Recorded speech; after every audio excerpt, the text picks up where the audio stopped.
Hello friends, আজি আপোনালোকলৈ আগবঢ়াইছোঁ মধুসোলেং শাকৰ লগত ৰৌ মাছৰ আঞ্জা। মধুসোলেং শাকৰ বিষয়ে বহুতে জানে আৰু বহুতে নাজানেও। আমাৰ অসমীয়াৰ 100 এবিধ শাকৰ ভিতৰত মধুসোলেং শাকবিধো পৰে। বহুত পুৰণা শাক হয়, এইটো এতিয়া পাবলৈয়ে নাই।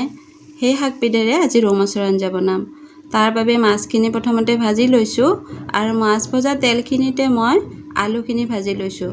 আলুখিনি ফটো দেখাই দিয়াৰ দৰে এনেকৈ কাটি লৈছোঁ। লৈ পেলাই অকণমান নিমখ গুড়ি ছটিয়াই ঢাকি দিম যাতে আলুখিনি সিজি যায়।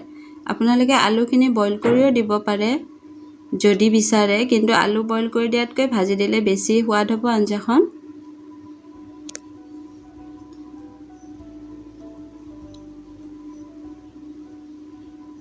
জুই কিন্তু একদম চিমত ৰাখিম যাতে আলুখিনি লাগি নাযায়। আৰু আলুখিনি সিজাৰ পিছতে মই মধুসোলেং শাকখিনি দি দিম।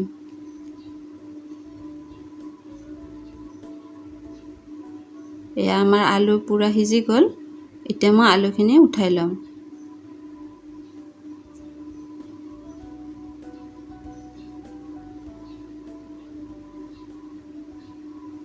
আলুখিনি উঠাই লোৱাৰ পিছতে মই সেইখিনি তেলতে সৰু চামুচেৰে এচামুচ গোটা জিৰা আৰু এচামুচ পাঁচফোৰণ দি ল'ম। আৰু এটা শুকান জলকীয়া ভাঙি দিম। শুকান জলকীয়া গোটাকৈ দিলে ফুটিব যে নহ'লে। তাৰপিছতে মই পিঁয়াজখিনি দি দিম। পিঁয়াজ এটা ডাঙৰ আকাৰৰ পিঁয়াজ লৈছোঁ আৰু ডাঙৰ ডাঙৰকৈ কাটি লৈছোঁ। পিঁয়াজখিনি ৰঙচুৱা হোৱালৈকে ভাজি থাকিম।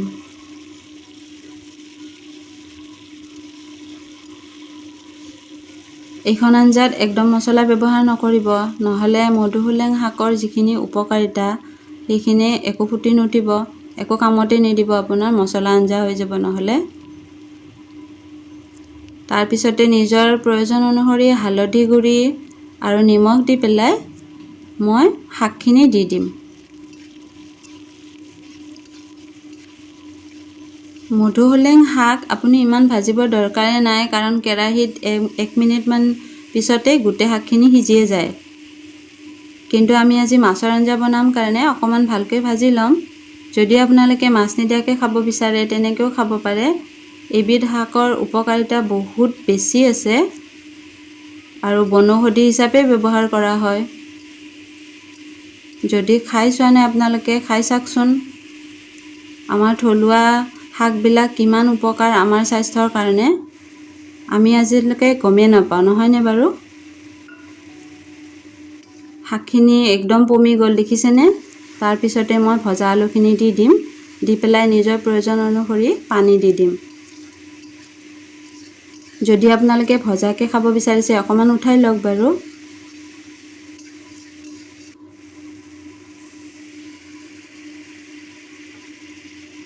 পানীখিনি কিন্তু গৰম কৰি ল'ব আগতে, নহ'লে আঞ্জাখন একদম সেমেকা সেমেকা হৈ যাব, নহয়নে? এয়া গৰম পানী মোৰ প্ৰয়োজন অনুসৰি দি ল'লোঁ।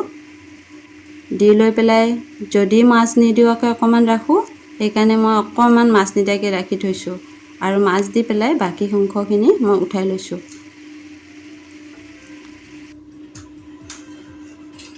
আগৰ ৰেচিপিবিলাক আপোনালোকে আমাৰ বাবে ইমান ধুনীয়াকৈ চাই পেলাই শ্বেয়াৰ কৰিছে, তাৰ বাবে ধন্যবাদ। আৰু যিসকলে আমাৰ চেনেলটো এতিয়াও ছাবস্ক্ৰাইব কৰা নাই তেওঁলোকে ছাবস্ক্ৰাইব কৰে যেন, আৰু আমাৰ নতুন নতুন ৰেচিপিবিলাক ট্ৰাই কৰি আমালৈ জনাব। আজিলৈ আহোঁ তেন্তে, ধন্যবাদ থাকিল সকলোলৈ।